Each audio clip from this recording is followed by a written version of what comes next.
All right, guys, welcome to another live hangout Sunday afternoon. Hope you all are doing well.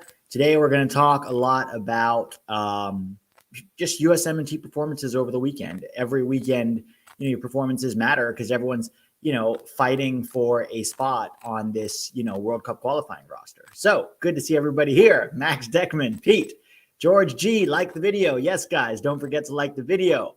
Dominican Stud, I love having World Cup qualifiers every month. Me too, Jeffrey.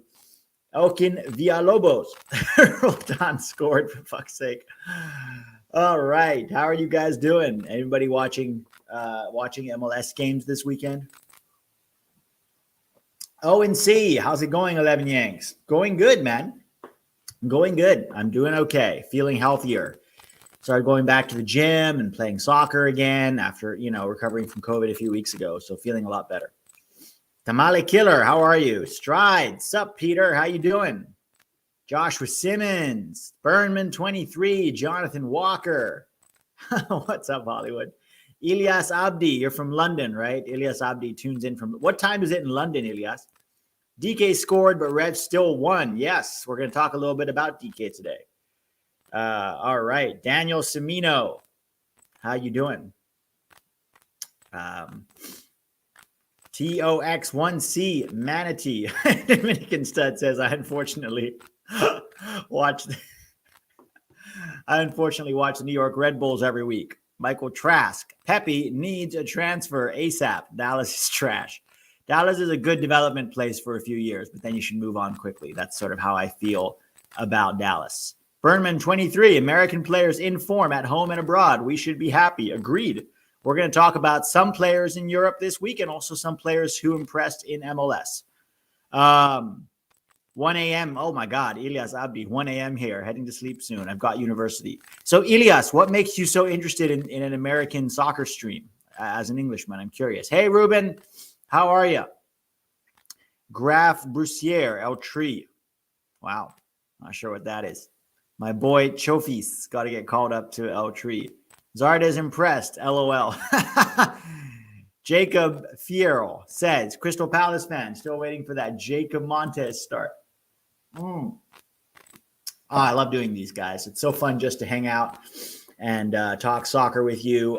So we are going to talk about 5 or 6 guys who I thought really impressed in Europe this weekend, and then a couple of guys in MLS who impressed, and then we'll just, open it up for Q&A. So my big issue with this weekend is Tyler Adams, Gio Reyna, and Christian Pulisic all still out. We don't know how long Tyler Adams is out for. It's a muscle issue. We don't know. As far as Pulisic goes, we're going to have to wait and see. Does he play this weekend? Not this weekend, I'm sorry. In Champions League in midweek? If not, does he play the following weekend? How fit will he be? I think if he plays at all, he should probably be on the roster, but do you really want him to start if he's not fully fit? It's questions. So it'll be very interesting to watch what he does over the next 2 games. Luckily, I think we have some good depth, and I think we'll be okay. Al Hollywood. Hey, Pete. So this week, it's all about Serginho and Conrad. Well, Conrad didn't actually play that much over the weekend, Al. So I'm a little bit, he's not on the guys we're going to talk about today. He did play, but he came off the bench. He didn't start. So, ONC, yes, Reyna is still injured. Tamale Killer, what about the travel ban? Thank you, Al. So the deal with the travel ban is a lot of the English guys won't be able to go to Panama, it seems like. Now, there's still some possibility. There's still a possibility that they could go. I was reading somewhere that they're trying to work something out, but if I had to put money on it, I'd say more than likely those guys are not going to go. So you're talking Horvath, Stefan, Sargent if he's in the roster, Pulisic if he's in the roster, and then Anthony Robinson and Tim Ream if he's in the roster. So 5 or 6 guys. We were going to sort of, it's sort of a wait and see situation. Luckily, I think we have depth. So I'm not that concerned, to be honest, about it. Yes, it sucks to lose Anthony Robinson, for example. But, you had George Bello maybe play there. I guess it's going to be George, possibly Serginho Dest could play there, although, we all have strong feelings about him playing on the left. We'll see. We'll see how that goes. Hey, Isaiah Paskin, saw you were live after the Dolphins game. Yes, thank you. Yes, I am. Who had a good question here? I think it was from Lee. Lee says, hey, Pete, have a question. Where is there a bigger difference between first and second team positions? Tyler Adams to Acosta or Reyna as a midfielder to Leggett? Ooh, that's a good one. I mean, there's a huge drop-off either way. I think there's still a bigger difference between Leggett and Reyna than Acosta and Adams. Acosta, before, maybe 6 months ago, I would have said probably Acosta and Adams. Acosta has improved, especially with his performances in the Gold Cup. He regressed sort of to the mean a little bit in September, but I still think that the difference between Acosta and Adams is a bit better bursting into midfield and setting up attacks. Acosta really is just a hard worker who's going to cover a lot of ground.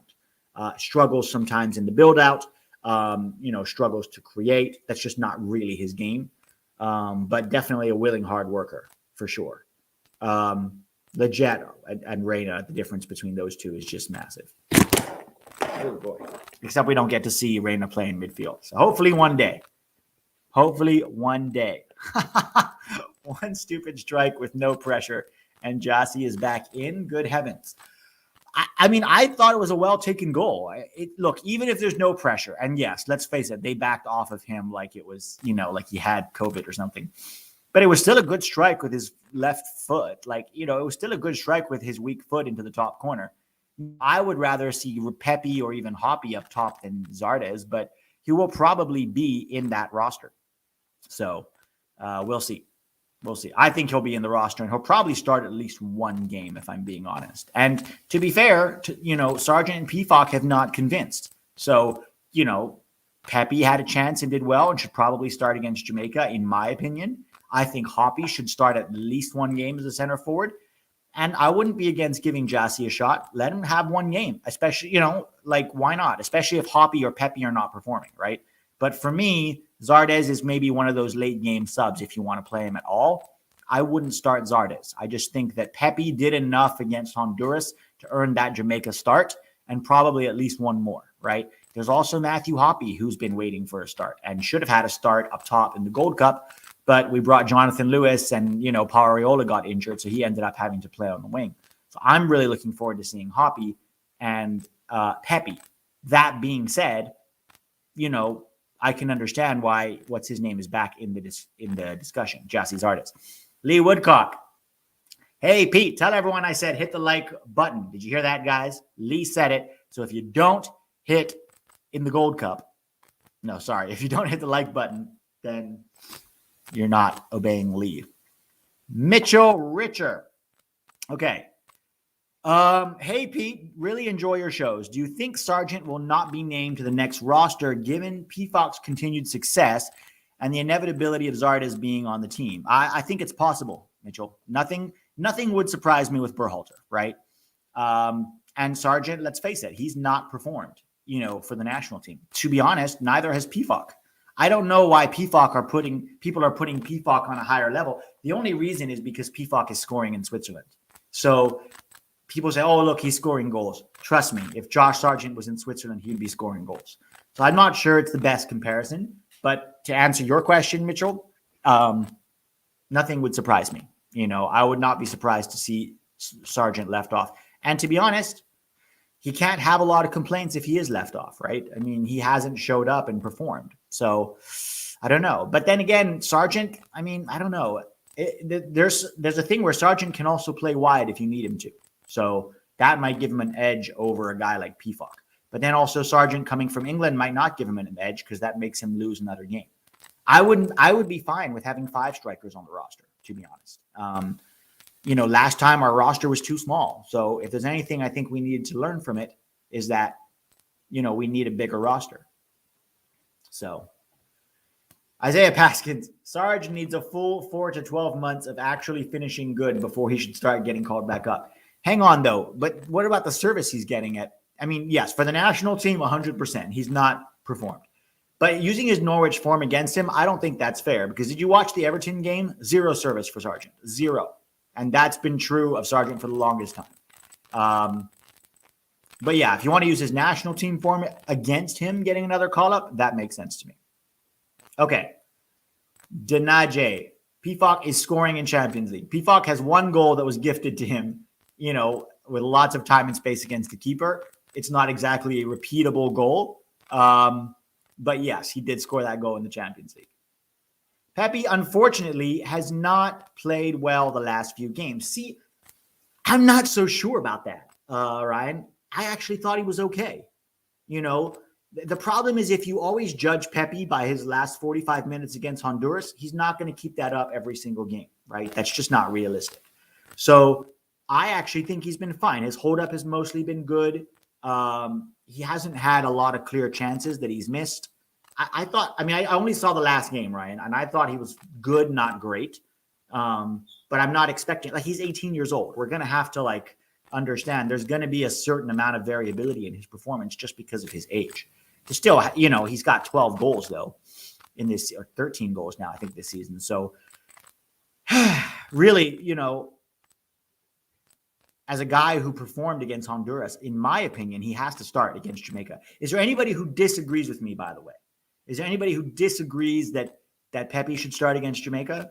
Do we have any other dissenting opinion? I'm open to hearing your thoughts. It's just I feel like if you were that good in the last game, you at least earned one more start, right? All right. Tamale Killer.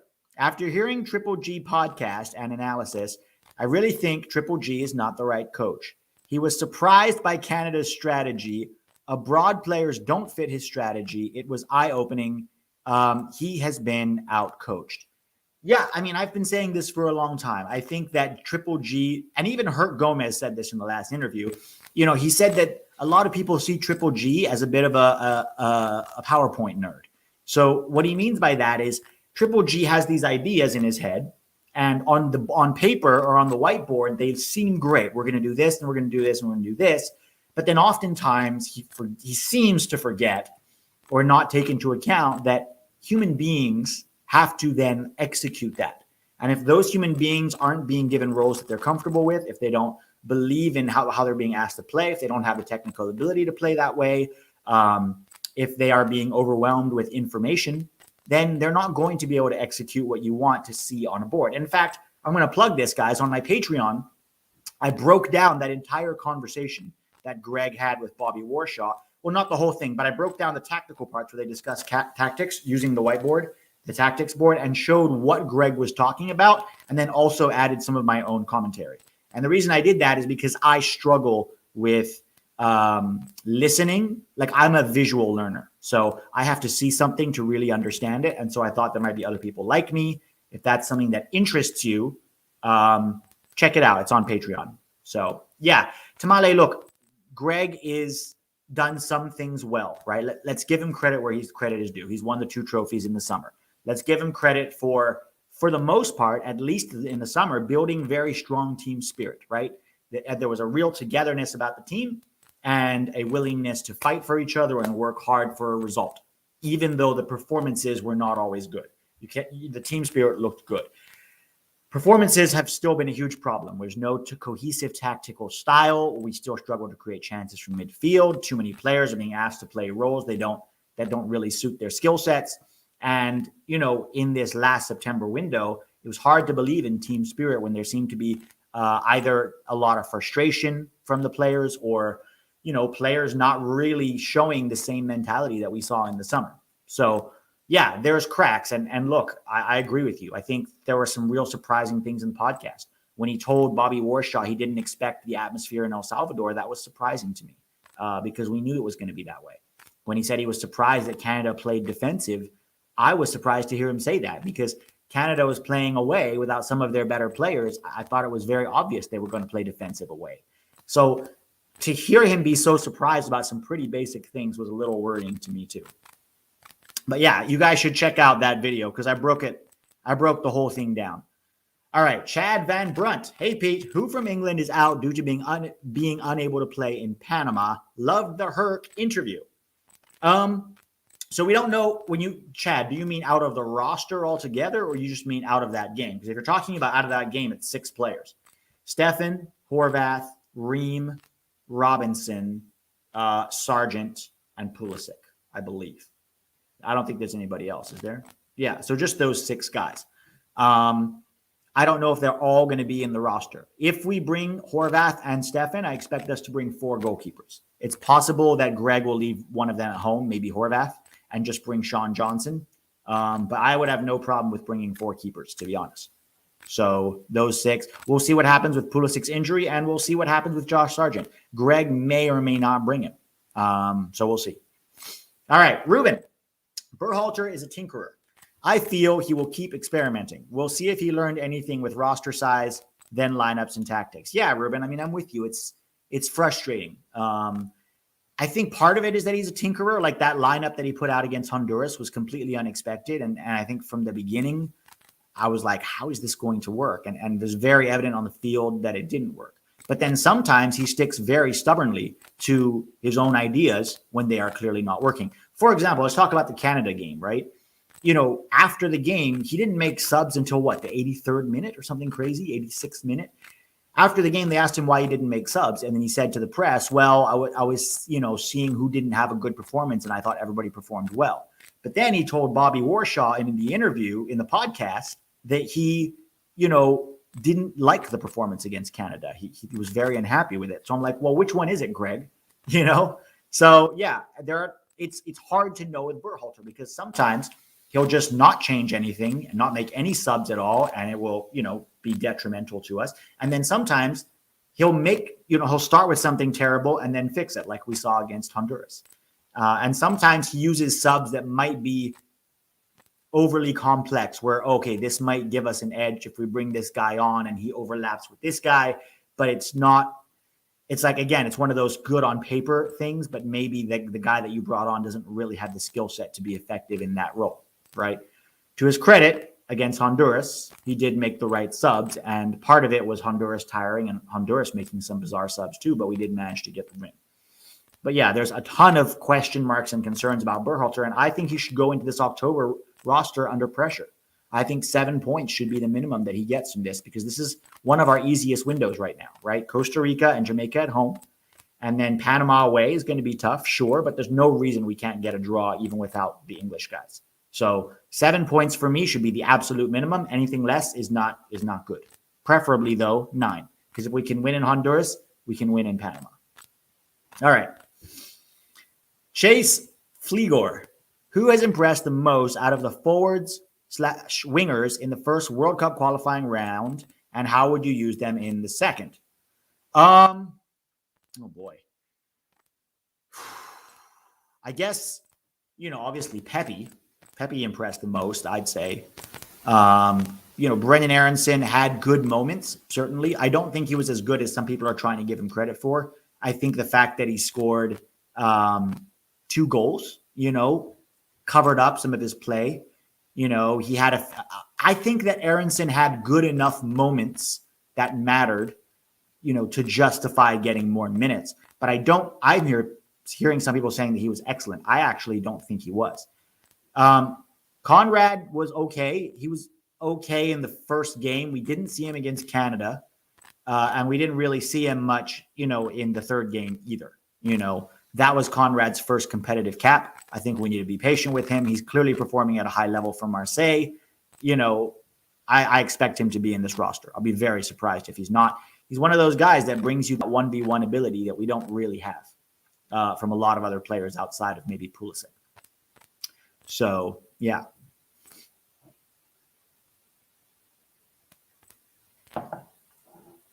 All right. Ilyas Abdi, did you know that Trent Alexander-Arnold was once eligible for the USMNT? Yeah, but I don't think there was ever a chance. I don't think there was ever a chance that he was going to play for the US. I think, he was always English at heart. So, all right. Agreed with Aronson and Conrad. Pepe for me was the biggest surprise. Yeah. And guys, I'll just say this now. I'm a huge fan of Pepe. Love Pepe. I want him to get the start against Jamaica. Let's be patient with him, though. If he doesn't have, if we go and try to expect the same thing out of Pepe, in the next game, you may not get that, right? And he's very young, and there will be variability in his performances for the national team, too. I just don't want us to, toss him out if he doesn't have a good window and say, he's not that good. Because we have a tendency to do that, to maybe overreact a little bit, especially with young players. You have to be patient with them sometimes. I'm not saying you should keep starting them if they're not performing, but don't just like toss them out if they have a few bad performances, right? Here's a good question. Any chance Arriola takes a spot of Weah, Conrad, Aronson? I would not surprise me at all, Zach, if Arriola started against Jamaica. I think is a very good chance we'll see, Paul Arriola and possibly Brendan Aronson start that first game. You know why I think that? Because in the entire last window, Gregg was bemoaning not having Arriola there. I'm not sure why, because none of his performances in the Gold Cup seem to indicate that he could be effective at this level. I think what he likes so much about Arriola is that he works really hard. And really that's one of his best qualities, is that he's going to do the dirty work that CONCACAF requires, right? And in CONCACAF, sometimes you don't need a ton of talent if you're willing to work really hard. You know, you can sort of out-scrap the other team and try to nick a goal. And we saw that a lot in the Gold Cup, right? Oftentimes outperformed, but we're scrappy enough and lucky enough to nick a goal here and there. I just don't think that, being a hard worker is enough to get you a start, in my opinion. Maybe as a sub, right? When you're defending a lead, I can understand that. But I would probably start Tim Weah and Brendan Aronson in the opening game. Let's say Pulisic is not available. I'd probably start Tim Weah on the right, sort of as a, tucked in winger, and then probably Brendan Aronson on the left, with Pepe up top, And then if we don't have Adams or Reyna, that midfield will be interesting to see, what he does with that. My guess is we're going to see Leggett, McKennie, and Acosta. That would be my guess. If there's no Reyna, no Adams. If Pulisic's fit, that's kind of a different story. So it's kind of just a wait and see. All right. Do you think by the time the World Cup is here, Triple G is gone? No. I think Triple G will be here all the way through the World Cup. Even if he has another bad window, I don't think the Federation will fire him. I don't know if I could say this. Tack and I spoke to somebody who spoke to one of the players that was in the last camp, and they wouldn't comment on their feelings on Berhalter, but they said that there's no way Berhalter is getting fired anytime soon, and they're convinced of that. So, and I'm with them. I agree. I think that, they're going to ride or die with Berhalter. The only way he gets fired is if really our chances of qualifying look in jeopardy. And I just don't think, maybe this is naive or arrogant on my part, but I don't think that's going to be an issue. I think we have enough quality to qualify even with bad tactics. So we'll see. We will see. I could be wrong. I'm going to eat. If we don't qualify, I'm going to have to eat a lot of shit. DMAC, still surprised that GGG sub on Roldan versus Conrad. Yeah, look, Roldan is a lot like Arriola, right? Not a lot of actual attacking quality, but he's always going to work hard for you, right? They're good guys. They're good MLS guys. They're going to be in MLS for, the rest of their careers. And they're always going to work hard for the team. And in CONCACAF, that can get you somewhere. It can get you there in moments, right? We saw the third goal, Roldan wins the ball, and then it pops loose to, I think, Leggett, and then they go forward from there. I just think that I would rather guys who already have quality and instill that work rate and that desire in them, if you don't feel they have it, which a lot of our guys already do, then you combine, the quality of the work rate and the desire and the hunger with also the actual quality and attack, But yeah, expect Roldan to be in this roster too, and probably get some minutes, usually as a sub, right? Okay. So let's see. Do you want Gregg to call up James Sands again? So there are some opinions that I have very strong thoughts on, and this is one of those that I just don't. Like, I would be fine if Sands is there. I would be fine if he's not there. I think that first half against Honduras was not great for sure, but nobody looked great in that first half. So it's hard to judge. It's very hard to judge player performances sometimes when everybody looks bad and they're playing in a system that doesn't really suit them, that isn't working. It's hard to judge them too much, and he did look a little better in that second half. Now, Matt Miazga and Chris Richards are both coming back, right? So our center back core is very strong now. If you're talking Miazga, Richards, Brooks, McKenzie, Miles Robinson, even Walker Zimmerman, I just don't know if there will be room for Sands. We'll see. I think that Gregg rates Sands, though, over Zimmerman because he didn't play Zimmerman at all in this last window. And I tend to agree with him. Sands also has that ability to play, more versatile, right? Sort of play as the center of a back three as a sort of a hybrid six in possession.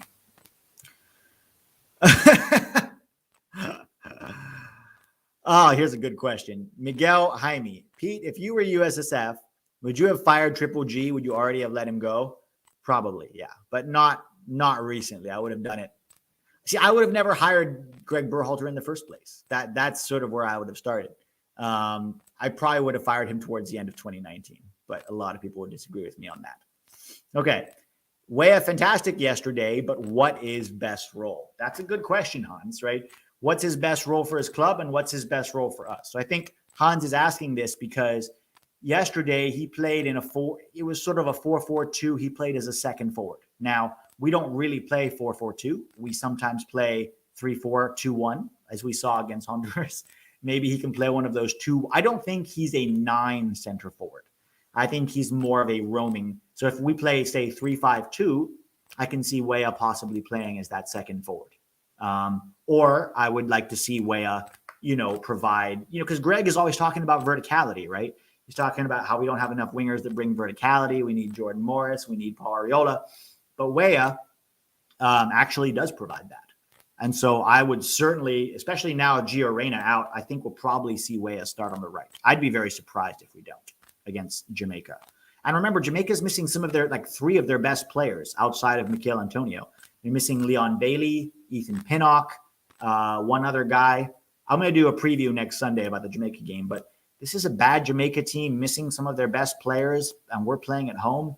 There's no excuses, guys. We have to get not only 3 points, but really a solid 3 points. It has to be a dominant performance, in my opinion, So, yeah, for us, Hans, I think, tucked in right winger in a 4-3-3 or second forward in a 3-5-2. That's where I would play Weah.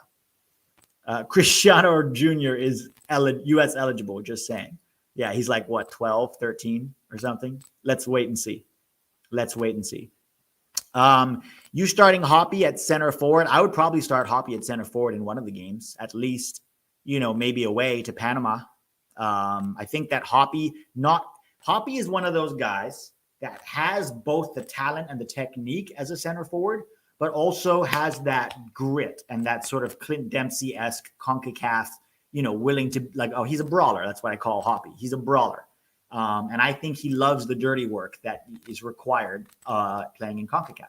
I don't think Hoppy is a winger. I think he can play there in an emergency because good players are adaptable and they can play in different spots. But ultimately, I do think that Hoppy's a center forward, and I'm not alone in that. His clubs think that, he thinks that, Pulisic thinks that, and hopefully Berhalter thinks that too. So let's wait and see. Pete, that shirt. Thanks. Yeah, guys, if anybody wants it, these are still available. Link is in the description. Yeah, this is perfect. Zach says, Hoppy thrives in those crazy away games. Loves the hate and animosity. This is an interesting question. Oh, nope, that's not the one. Although that is a good one too. Mallorca are boning Hoppy to not play him this weekend. Was very good versus Real Madrid. I agree, Burnman. I was very surprised that they didn't even bring him on as a sub. I thought he was excellent against Real Madrid in midweek, and it sucks that they didn't bring him on. But in some ways, that's good for him. He's going to have to work hard to earn a spot and to get more minutes, which is always a good thing. So, how long is Pulisic out? I don't know, Ilias. I really don't know. We're going to wait and see if he plays midweek in Champions League midweek. Let's just wait and see. Dest as a winger. I wouldn't mind seeing this either, honestly. I really like that as a possibility at some point. I'd at least like to see it tried. You know what I mean? If we're not even willing to try it, because Dest's big weakness are defensively, right? So why not put him in a role where he still defends, obviously, but he has less defending to do. He got a nice assist today. So Carter Hazlitt, Pete, sorry I'm late, man. Been busy with the real football. Get out of here. Get out of here. The real football. All right, guys. So let's talk real quickly about some of the performances from this weekend. And I wanted to start with Tim Weah. Very good versus Strasbourg. Played 90 minutes, 30 touches, 2 shots, 5 key passes, 1 assist, 1 drawn penalty, 13 out of 20 completed passes, 1 good cross, 1-6 out of his 9 duels. In fact, his opening goal, the opening goal that Lille scored was all him. There was sort of a ball played into the channel. He was behind the defender, went there, won it from him, and then laid it off to Jonathan David to tuck it away, and then did really well as well for the penalty. What I really liked from Tim Weah and why he's on this list is that, in the past, sometimes we've seen Tim Weah sleeping during games. And maybe that's not the best way to describe it. Hiding, not getting super involved in the play, right? Just sort of waiting for the ball to come to him, but not always moving off the ball, not demanding the ball, not working to win the ball. And in this last game, he was the exact opposite of that, right? He was working very hard, always showing for the ball, always moving into space, always creating havoc for opponents. And so that was really good to see, because we were starting to worry about him there. Is he stagnating, right? You don't know with young players, when do they start to stagnate? Do they? But I think it's a good reminder for us too that, again, with young players, there's going to be variability of performance. And sometimes maybe we give up on people a little too easily, myself included, right? I'm guilty of that at times too. All right. Julian Greene. Now, some people did not think that Julian Greene played that well. I think he did. And I think that, context matters. You're playing against Bayern Munich for a very bad team in Greuther Fürth that's probably going to get relegated. But overall, I thought his performance was really good. 36 touches, 2 shots, 13 out of 18 passes, 1 out of 3 long balls, won 4 out of 5 duels, was fouled twice, earned a red card for one of the Bayern players, 3 interceptions and 1 tackle.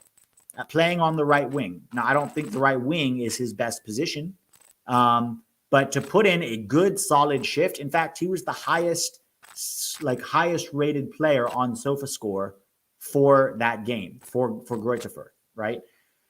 So again, you're playing against Bayern Munich. If you're not, some people are saying I wasn't as effective in the final third as he could be. Look at the team he's playing for, right? Playing against and the team he's playing against. It's going to be tough. I still thought he had a really good performance, and I think who you're playing against matters. Chris Richards. Man, it's good to see Chris Richards back. Played a full 90 minutes for Hoffenheim, this time playing on the right-hand side of a back 3, which is great. He's shown the ability to play on the left-hand side and on the right-hand side, and that versatility is huge. 90 minutes, 67 touches. They beat Wolfsburg 3-1. Wolfsburg's a good team, right? Champions League team. 50 out of 58 passes, right? So very good passing range. 4 out of 5 duels won, 7 clearances, won 4 out of 5 aerial duels. I was really impressed with Chris Richards, and I'm really glad that he's back. I will be extremely surprised and upset if he's not in the roster. No, hang on. In the roster for October. The 2 things I really like about Chris Richards is, 1, his passing range is really good. And 2, he reads the game so well. Oftentimes he won't be putting in those last ditch tackles that people love to see, but oftentimes that's actually a good thing. It means he reads danger before it becomes apparent, and he steps up to snuff it out before it really becomes a problem. And that's the sign of a good defender. So much of defending, guys, is just reading the games, just reading the games. And I think he should start at least one of these games. I know Miles Robinson is there. I know Brooks is there. I would love to see Richards and Brooks partnered. I'd love to see Richards and Miles Robinson partnered together at some point. Honestly, with Richards and even Miazga having another good game, the question is, does Ream even come? I know Gregg likes him.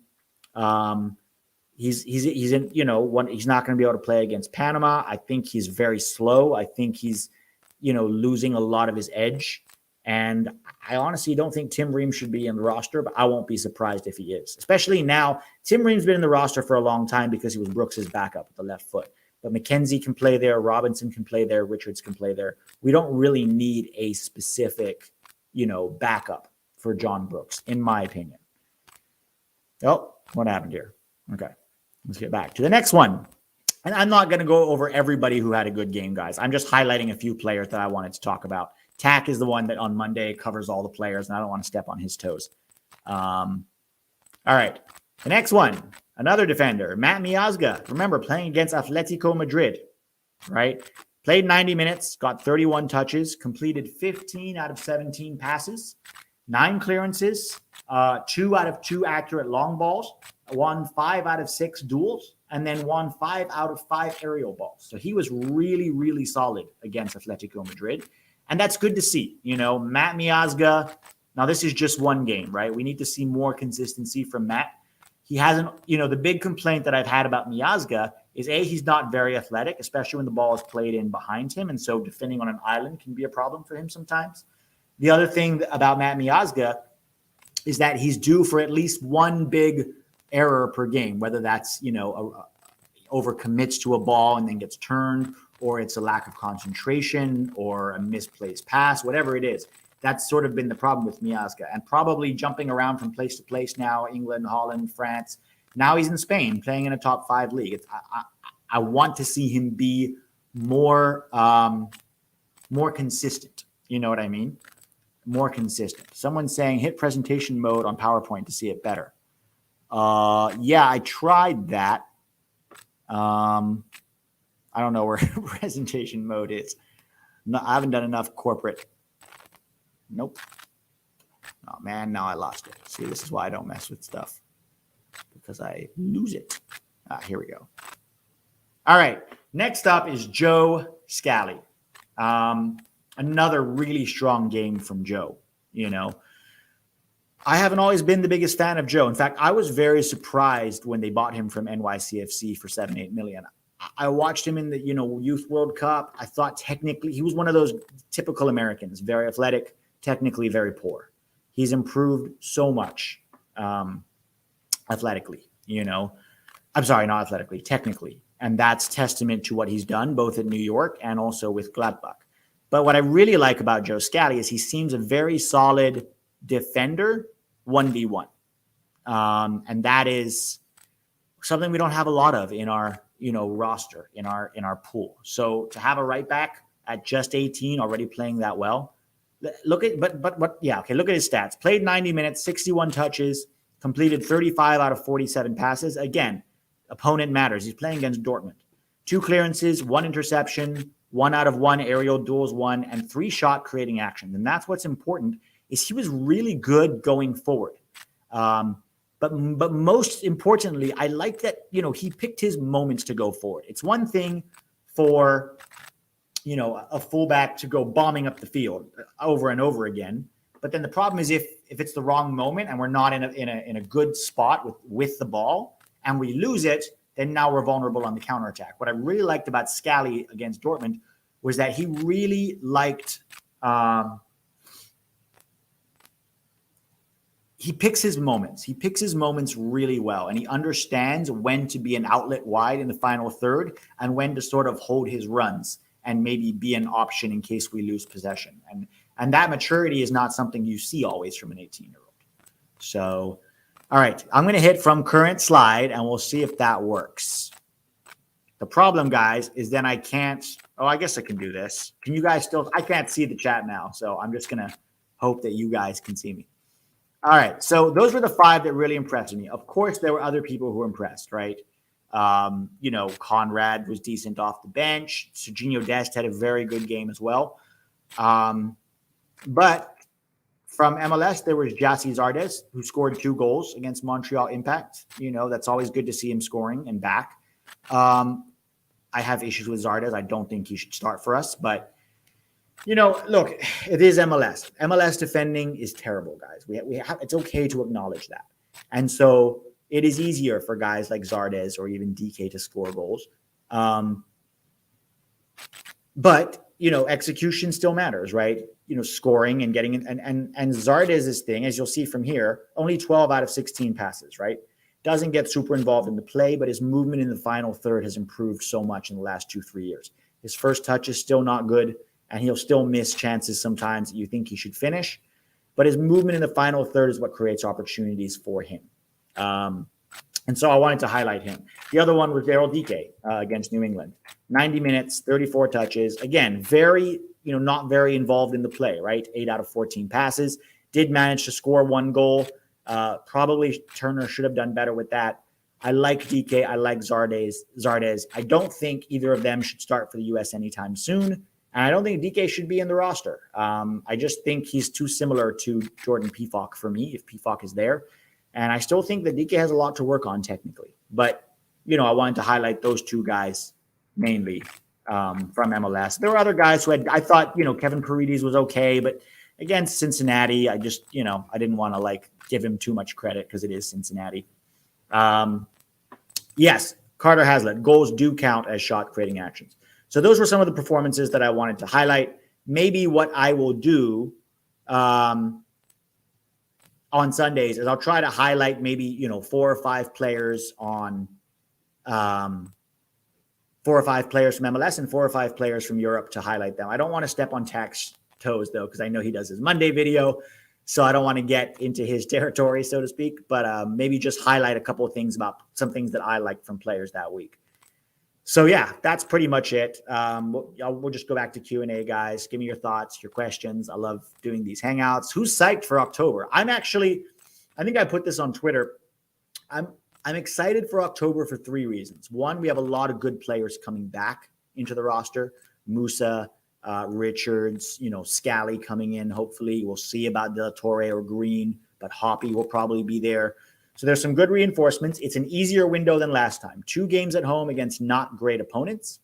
So much, and then Panama away, but it's still an easier window. So I hope that the experiences that these guys got playing in CONCACAF last time, and even that Gregg got, will help them to learn and help them to perform better this time around. Do I know for sure that's going to be the case? No. And I still have my doubts, but I'm trying to be optimistic, right? I'm trying to be optimistic that we can that we can marry our talent that we have in the roster with the grit and the hard work and the mentality that you need to be successful in CONCACAF.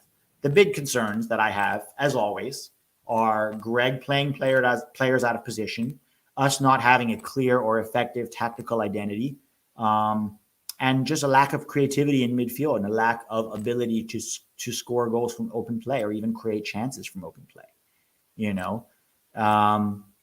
So yeah, I'm sort of balanced. The fan in me is excited and hopeful and wants to believe that we can get, we can have a good window. And the analyst in me is concerned, because we've seen very little evidence of us, playing well, putting in good performances. So at least, especially in competitive games, right? So yeah, we will wait and see, Dominican Stud. Next interview should be Jermaine Jones at 11 Yanks. Yeah, that would be cool. I've actually thought about bringing Jermaine to the channel to talk. We're going to try and bring a couple of interesting characters and maybe some ex-players and some current players to the channel because people seem to really like that interview with Herc. And I thought it was fantastic that Herc was able to come on and gave us his time. And what I loved about Herc is he speaks with a real honesty. He doesn't get it. A lot of people in the mainstream media, there's a ton of platitudes.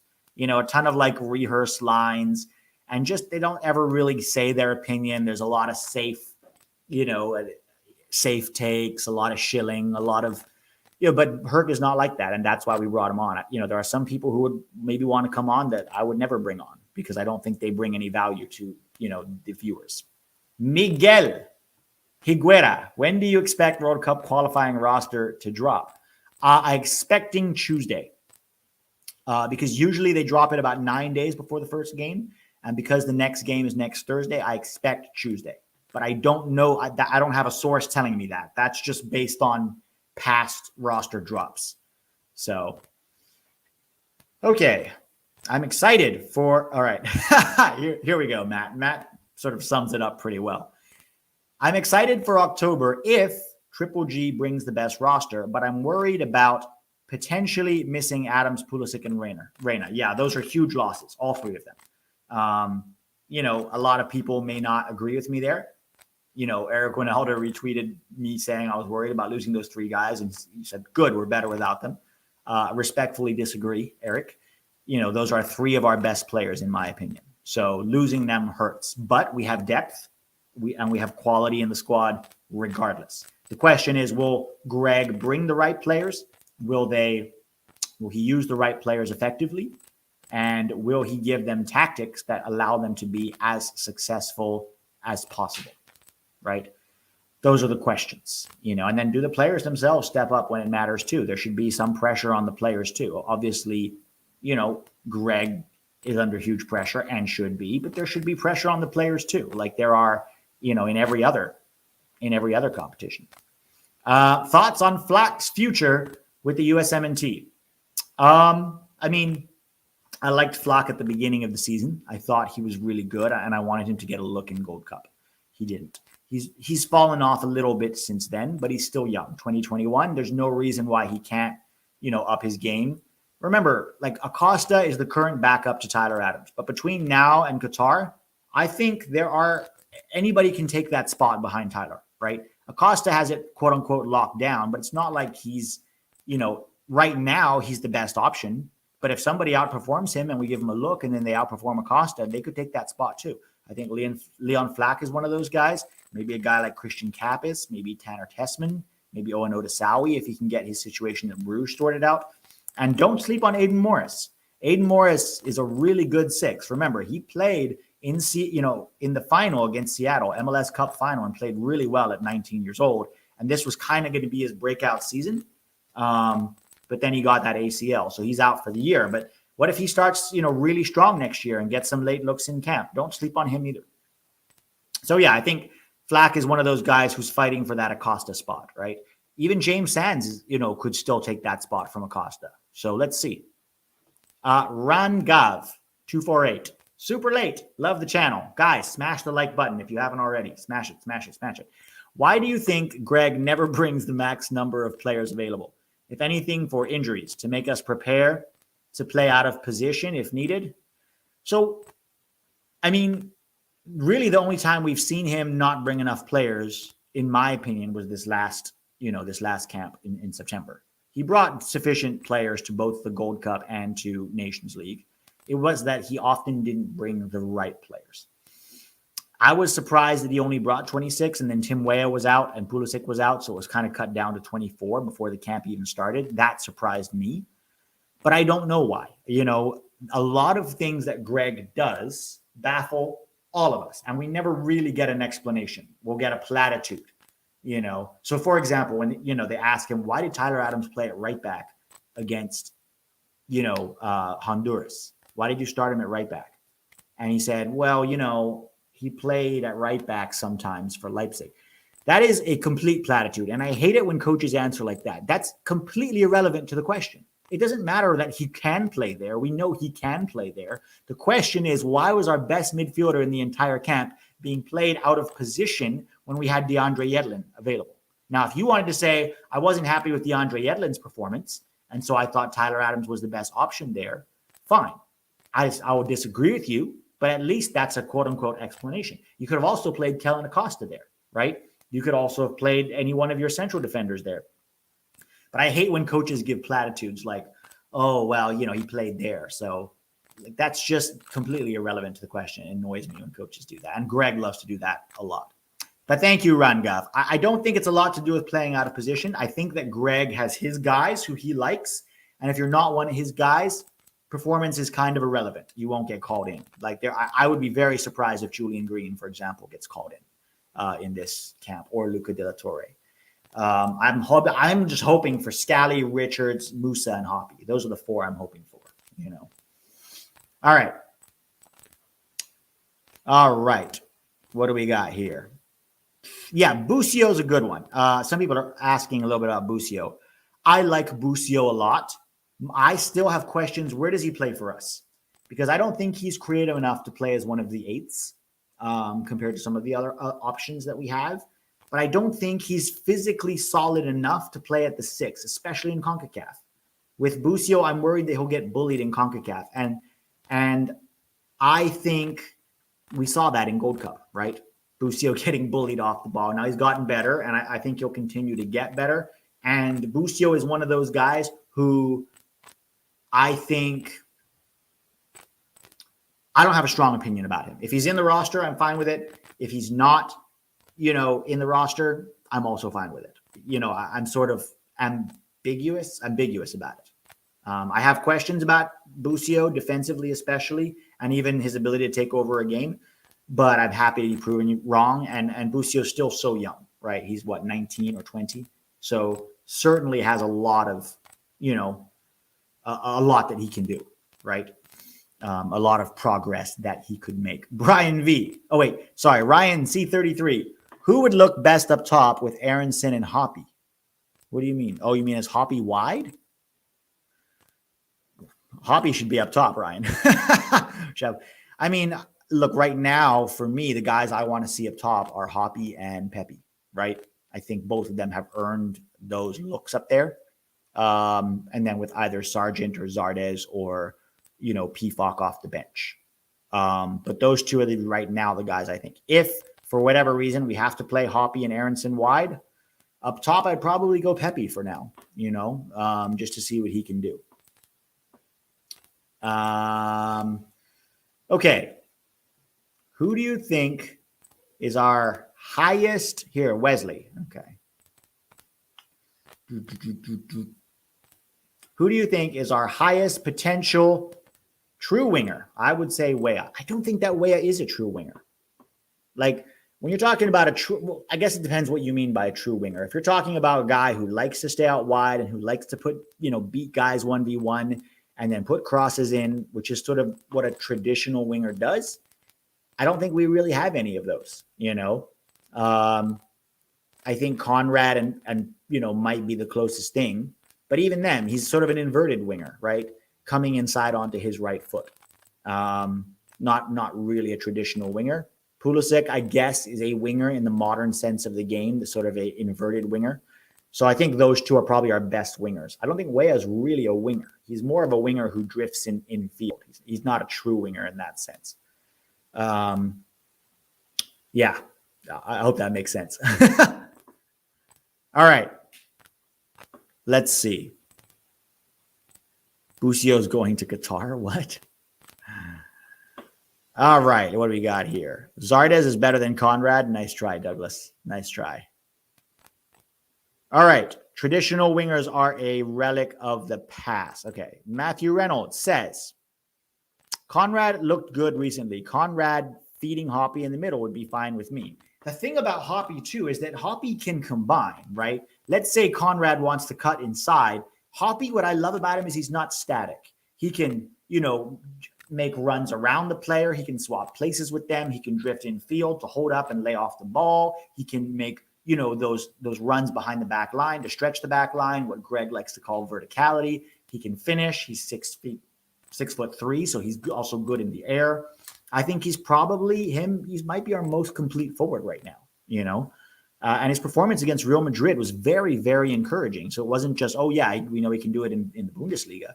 He did it against one of the best teams in the world, he had some moments where he could have done better, but it's Real Madrid and he just got to this club. I'm surprised he didn't play at all this weekend. I was very surprised to see that. So let's see. Michael Garrison says 4-4-2 with Hoppy and Pepe, with Weah and Aronson on the wings. The problem with the 4-4-2, Michael Garrison, is it's very soft and very easy to play through. So, Gregg tried a 4-4-2 mid-block, in 2019, and it didn't work. And I'll show you why, right?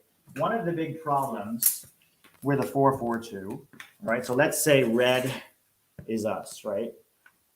This is our back line. These are your four midfielders. And these are your two guys up top. Now, Gregg loved a 4-4-2 mid-block in 2019. There's two problems with it. One is the midfield. Most teams play with at least a three-man midfield, sometimes four, like El Salvador played with a four-man midfield. And so oftentimes you get outnumbered in midfield and you lose the midfield battle, which, as we know, your chances of winning a game are higher if you can win that midfield battle, right? And if you want to control and dominate games the way that Gregg has said he wants to do, then it's, you have to control the midfield. The other problem with a 4-4-2 defensively is that players, good technical players, love to play between the lines. So You're talking about that's your midfield line, that's your defensive line. Good technical players will drop between these two lines, players who can receive the ball, wherever it is, on the half turn, and then play it through for opponents or take shots outside the box or dribble. It's a very dangerous zone for players to get trapped in. And by the way, this is the kind of player that I like. Luca De La Torre, Julian Greene, Gio Reyna, Yunus Musa, guys who can play between the lines on the half turn. Even Christian Pulisic can do it. That's where a 4-4-2 becomes very vulnerable. And this becomes a real danger area between your midfield and back lines. So I'm not a big fan of a 4-4-2 unless you're going to play a 4-4-2 diamond. That's better in my opinion. But a flat 4-4-2 is dangerous. Okay, let's see. Zeke02 says, did you see Dest play today? He played good as left back. Should we play him there instead of right back? Guys, he had one good game, at left back for Barcelona. He's mostly been better for us at right back. And also we have Anthony Robinson. So why would we play him at left back when we have Anthony Robinson, who was one of the best players in the last camp, right? Got the goal, got the assist against Canada, still maybe struggles in the build out from time to time, but provides so much of that width and attacking aggression on the left-hand side that we badly need. So for me, there's no reason to play Dest. The only reason really to play Dest at the left is if Anthony Robinson is not available and maybe you don't fully trust George Bello, right? But even then, I'd probably rather see Joe Scally on the left. I think we need to give Serginho Dest an extended run on the right-hand side and let him do his thing, right? And really, don't keep moving him around, asking him to play roles that maybe are not his best. If you want to get the best out of Dest, you put him in his best position. It's the same thing with Gio Reyna. We've been using Gio Reyna out of position for a long time, in my opinion. If we want to get the best out of Gio Reyna, we're going to have to play him in midfield as a 10. If you don't want to call it a 10, as a dual 8, whatever you want to call it. In central midfield, he can play the different kinds of roles, whether that's a 10 or a dual 8 or a second striker. But I think Gio Reyna should be in the middle. And I think that's, international soccer, Filippo likes to say, keep it simple, stupid, right? And he's right in a lot of ways. You don't want to overcomplicate things. You want to put your best players in their best position and give them roles that suit their skill set and surround them with complementary players that, enhance them and make them better and who also are playing roles that suit their skill set. Gregg Berhalter, in my opinion, still has failed to do that in a lot of ways. Okay. We have from Brian, we should have a 35-man roster so we can see new guys like Greene, De La Torre, Capis, Durkin, Senora, and the Senora brothers. Would be good for them to be around the team. So I talked a little bit about this, Brian, in the roster video, my roster prediction last week. And 35 might be too big, but I am definitely a fan of 30 to 32 guys because, there's no harm in bringing players in, even if they're not going to contribute a lot yet. Like a Kevin Paredes, for example, a good, young, quick, left-footed player who can play wing back, who can play left back, who can play left wing, could be with us in Qatar, could be a backup to Anthony Robinson sooner rather than later. That is, something I think we should do. Because remember, we're trying to win the World Cup. We're trying to qualify for the World Cup, but we're also trying to build a team to go to Qatar and allow them to be as successful as they possibly can. And that means we should do everything in our power right now to give players time to build chemistry, cohesion, camaraderie, to get them used to the setup, get them together, playing together, working with Gregg and his whatever tactics that he likes to use. So, I agree with you. I don't know about 35, Brian, but I think, definitely, big rosters for sure. Apart from the fact that also, players get injured and we need lots of options. So.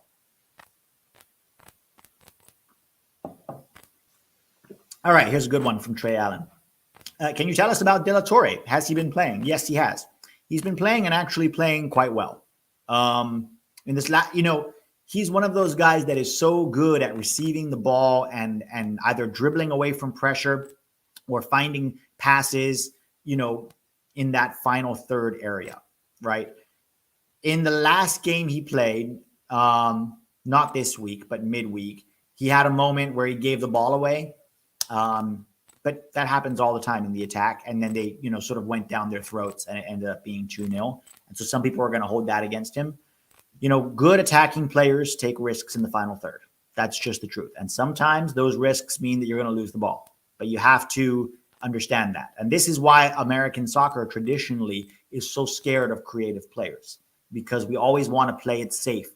And we always want to, play athletic defensive players and grit and hard work and all of those things that have traditionally characterized the American soccer landscape sometimes prevent us from, we want to play a certain way. We want to play attacking possession-based style. We want to play beautiful soccer, but then we don't want to give those kinds of players roles in the team, So it's like you can't have it both ways. If you want to be a gritty team and you never want to make progress, fine. Just get a bunch of guys who are going to work hard and try to nick goals off counterattacks and set pieces. But if we really want to be a team, as we have said, that can dominate possession, can dominate games, can create chances, that is fluid with the ball, that has ideas, we have to start trusting players who have those skill sets. We still aren't. Gregg still's not doing that. He'll talk a big game, but ultimately he doesn't play those kind of players. So we'll see what happens in October. I think it's very unlikely we're going to see De La Torre. He didn't hurt himself by refusing a call to a Gold Cup, right? And I understand that, and I've criticized him for that. But the fact that we're now missing Gio Reyna, right? And, Weston McKennie isn't exactly a quote-unquote creative player in that same way. He's a little different. Then I think it's time to bring in Greene or De La Torre or both. Why not? Even if you don't want to start them, 25 minutes in the game, the last 25 minutes, and you need a goal, bring on a guy like De La Torre. I promise you, he's very good at playing in those half spaces and finding, time and space to create under pressure. Okay. Woo. Michael Trask says, De La Torre has been balling 90 minutes for a season and a half now. Agree. And even when he played for the U.S., he was very good. Came on against Jamaica in that friendly back in March, got an assist in first 15 minutes, right? Again, came on in the second half against Northern Ireland, created 2 chances, one for Daryl Dk and one from Brendan Aronson. He's so good at being incisive and penetrative with the ball, right? So I really hope we see him. I really do. Matt Stevens, when does October camp actually begin, and when can we expect to know the roster? I don't know for sure, but Tuesday is my guess when it will drop, because they usually drop it 9 days before the first game. So look for it on Tuesday. Obviously, I'll do a video on Tuesday. Whenever it drops, I'll do a video the same day to discuss the roster. Okay. Yes, very true, Ruben. Ruben Villasenor, we are going to need several creators in this next window. Teams are going to park the bus. Agree. Musa, McKennie, De La Torre, Greene, Pulisic. Those are the guys who can create.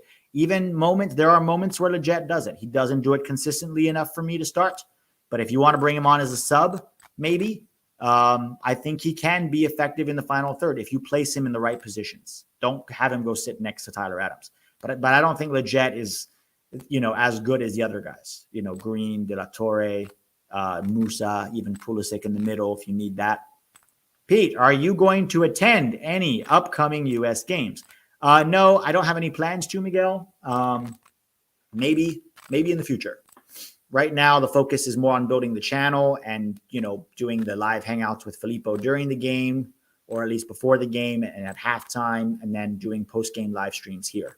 Right now, the whole goal is just to continue to provide this for you guys so you can watch the game, and then afterwards have somewhere to go where we can hash it out and talk about it and analyze it. So maybe in the future. Right now, though, no plans. Tamale Killer says, missed my super chat. Sorry about that, buddy. Okay.